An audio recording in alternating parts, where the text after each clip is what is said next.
While the most well-known serial killers tend to be modern ones from the 70s, 80s, and 90s, human depravity stretches back as far as we can remember, with many famous serial killers acting before the turn of the 19th century. Today we'll be taking a look at one such killer in the form of H.H. Holmes, also known as the Devil in the White City, or America's first serial killer.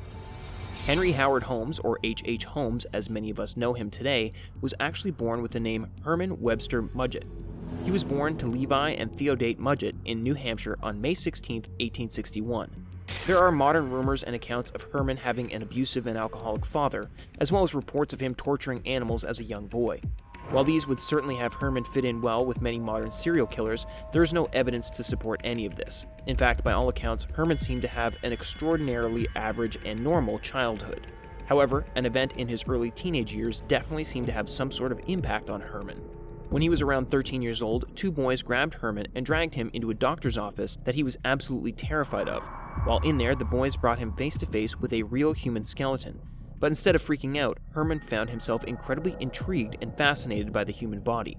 At age 16, he graduated from the Philip Exeter Academy and began to gain a fascination with women that would continue on for the rest of his life. Herman had his first infatuation with a girl named Clara Lovering, and while at a church social, Herman saw her flirting with another boy their age and was filled with rage. He threatened the other boy with a fight and proceeded to walk a thoroughly impressed Clara home. After this, Herman began to tell people that they were engaged, and on July 4, 1878, at the age of 17, the two got married. The following year, Clara would give birth to their son, Robert, and the marriage between Herman and Clara would soon turn sour. Herman decided to pursue a career in medicine and left his wife and child behind while he went to study medicine at a university in Burlington, Vermont. While there, he once again indulged his fascination with women and quickly fell into a passionate affair with his landlord's daughter. Herman's roommate at the time, a man named Fred Engels, told their landlord about Herman's marriage status, and Engels was brutally beaten up by his roommate. While staying at the boarding house, the landlord's wife also noticed an especially bad smell coming from Herman's room, and to her horror, when she investigated, she found the corpse of a dead baby under the bed.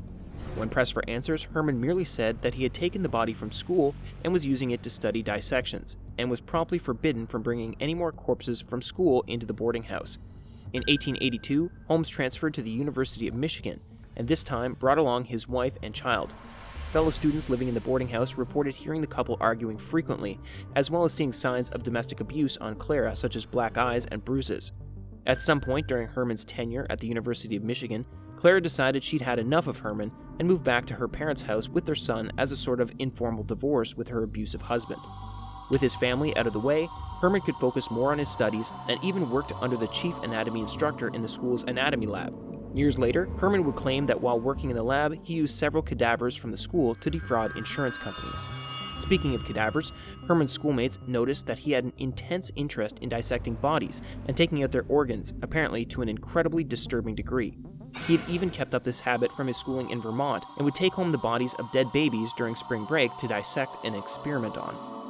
In 1884, Holmes graduated and moved back to New Hampshire, where he lived while also working as a physician and a teacher in New York. While there, he not only gained a reputation as a womanizer, proposing to two other women in a short period of time, but also as a swindler and a glutton for debt. In May of 1886, Herman hopped on a train in the middle of the night and skipped town to avoid his massive mountain of debt, and ended up moving to the city of Chicago, as well as changing his name to Henry Howard Holmes. Intent on working at a pharmacy, Holmes passed the bar exam and began working at a drugstore owned by fellow Michigan alumnus Elizabeth S. Holton, proving to be a dedicated enough employee that Holton even sold the drugstore to Holmes. There are some accounts that name E.S. Holton as being an old male pharmacist whose wife needed help running the pharmacy, only for the couple to vanish mysteriously shortly after Holmes started working there. But this is clearly fake. In late 1886, Holmes married a woman named Myrta Belknap while still married to Clara, most likely because her parents were wealthy more than anything. Using Myrta's family's wealth, Holmes bought land on 701 to 703 63rd Street, Englewood, across from the drugstore, under Myrta's mother's name.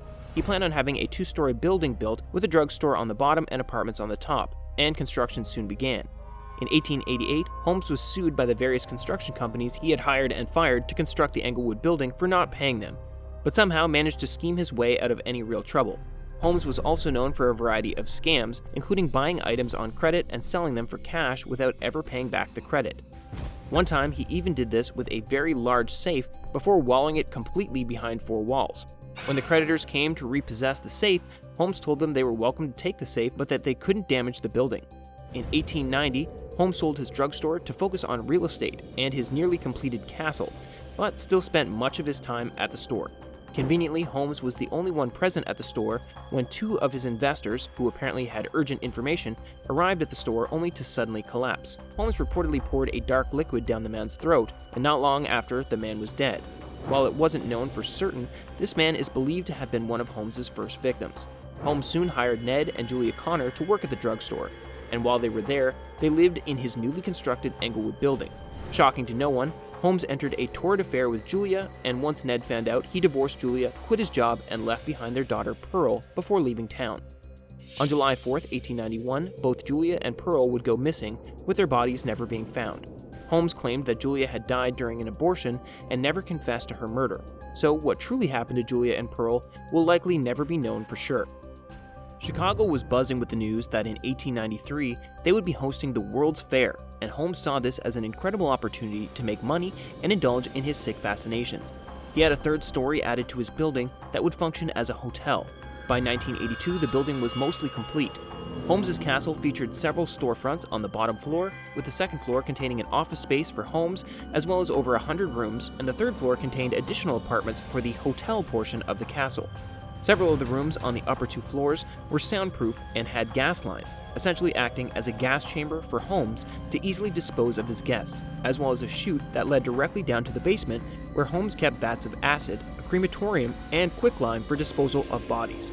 The layout of the upper floors was also incredibly odd and disconcerting, with trapdoors, hinged walls, hallway mazes, stairs leading to nowhere, false partitions, and secret passages, all designed to make the house difficult to navigate for any of Holmes's victims. With an influx of tourism as the result of the World's Fair, Holmes advertised the hotel as the perfect place to stay and made a point of seducing women to stay at the hotel, where he would then kill them and take their life insurance. One such woman was Emmeline Sigrand, who was hired by Holmes as a stenographer, only to go missing later that year. Holmes claimed she went to Europe to get married, but that claim was never verified. Sigrand was just one of the many young women who entered the infamous murder castle only to never be seen again. On August 13, 1893, the murder castle was burnt to the ground, with Holmes himself apparently lighting the fire in order to collect insurance money on the building. He then traveled across the country with friend and fellow scam artist Benjamin Pitezel. While performing a variety of different swindles, Pitezel got thrown in jail for passing bad checks, and while in jail, Holmes began paying premiums for Pitezel's life insurance. After being released from jail, Pitezel and Holmes continued their scam tour across the country before a scam gone wrong involving a drugstore in St. Louis ended with Holmes being arrested and thrown in jail for 3 days. Following his release, Holmes decided he wants to cash in on that life insurance policy he had been paying for, and he and Pitezel came up with a scheme to fake Pitezel's death. However, the closer they got to actually going through with the plan, the more Pitezel got cold feet, and he inevitably backed out of the plan. Under the guise of just wanting to talk, a furious Holmes made plans to meet up with Pitezel, where he ended up killing his accomplice and staging his body to look like an accident.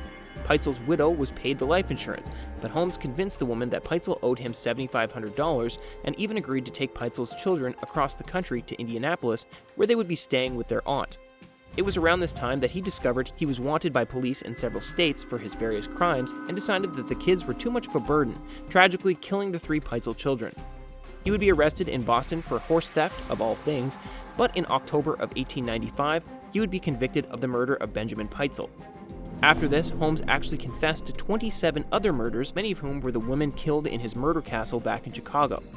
On May 7th of the following year, Holmes would be hanged for his crimes, with his final wish being that he would be buried under 10 feet of concrete to prevent any grave robbery and desecration of his corpse. While there is much false information and rumor surrounding the life of H.H. Holmes, much of which comes from the man himself, there is no mistaking that he was truly a sick individual, only motivated by greed and a lust for money. While he might not be the most gruesome serial killer in America's history, he is credited as the first and leaves behind a disturbing legacy filled with crime, mayhem, and bloodshed. Comment your thoughts on this case down below and let us know of any other cases you'd like us to talk about. If you enjoyed this video, consider liking, subscribing, and ringing that notification bell so you can find out whenever we post more true crime videos like this one. And we'll see you in the next one.